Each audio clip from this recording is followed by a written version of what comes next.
السلام علیکم، welcome back to my YouTube channel بدلتی لکیریں پارٹ 2۔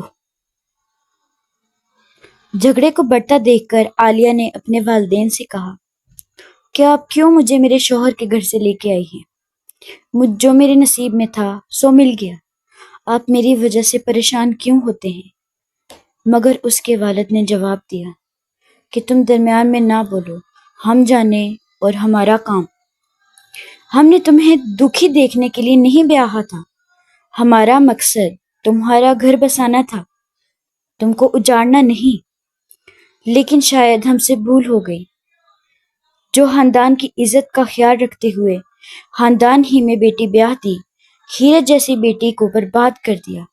ہم تمہیں اس قید خانے سے آزاد کروائیں گے اور کسی دوسری جگہ اور اچھی جگہ پر تمہاری شادی کروائیں گے تاکہ تمہارے دکھوں کا ازالہ کر سکیں۔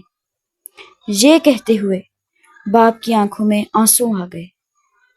دوسری طرف عالیہ کے شوہر نے جہیز اور طلاق دینے سے انکار کر دیا، مگر خدا نے مدد کی۔ عالیہ کے باپ نے اپنے ایک اچھے دوست کی مدد سے عالیہ کے شوہر سے طلاق اور تمام جہیز واپس لے لیا۔ طلاق کے بعد عالیہ اپنے والدین کو اپنا فیصلہ سنا دیا کہ اب وہ قطعاً دوسری شادی نہیں کرے گی، بلکہ ملازمت کر کے اپنے پاؤں پر کھڑی ہوگی، مزید آگے پڑھے گی۔ مگر عالیہ کے والدین کچھ اور ہی سوچ رہے تھے۔ عالیہ کے والدین نے عالیہ کے رشتے کے لیے بہت سے جاننے والوں کو کہہ رکھا تھا۔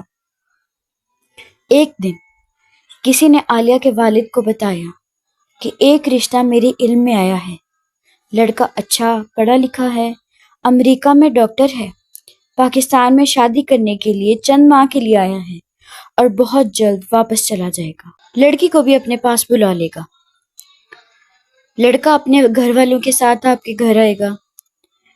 آپ دیکھ لیں، لڑکے کی صرف ایک ہی شرط ہے کہ وہ لڑکی کو خود پسند کرنا چاہتا ہے، اس لیے لڑکی کو سامنے آنا ہوگا۔ آپ کی لڑکی خوبصورت ہے، لیکن اس کی خوبصورتی میں ایک داغ لگ چکا ہے۔ آپ لڑکی کی یہ شرط مان لیں، شاید اس کا مقدر کھل جائے۔ عالیہ کے والد نے حامی بھر لی۔ عالیہ کو معلوم ہوا تو ماں کے گلے لگ کر رونے لگی کہ بس کریں، بہت ہو گئی ہے، ایک شادی کر کے دیکھ لیا ہے، اب دوسری کر کے کیا کرنا ہے؟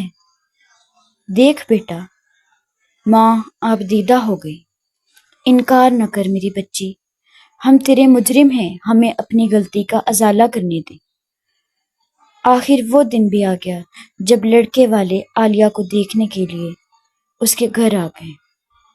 ان کو ڈرائنگ روم میں بٹھا دیا گیا، ساتھ لڑکے کی ماں اور بہنیں بھی تھیں۔ عالیہ کے والدین کو لمبا تڑنگا، سنہرے بالوں والا، مذہب شائستہ لہجے میں بات کرنے والا، خوش لباس، ذہین و فطین لڑکا بہت پسند آیا۔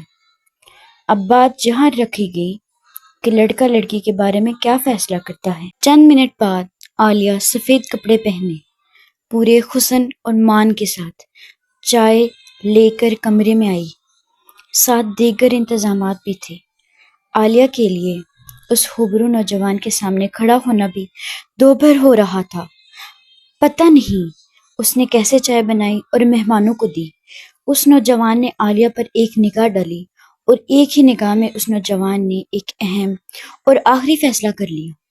تھوڑی دیر بعد عالیہ کے والد نے مہمانوں سے اجازت لی اور اندر چلے گئے تاکہ مہمانوں کو تنہائی میں کوئی فیصلہ کرنے میں آسانی رہے۔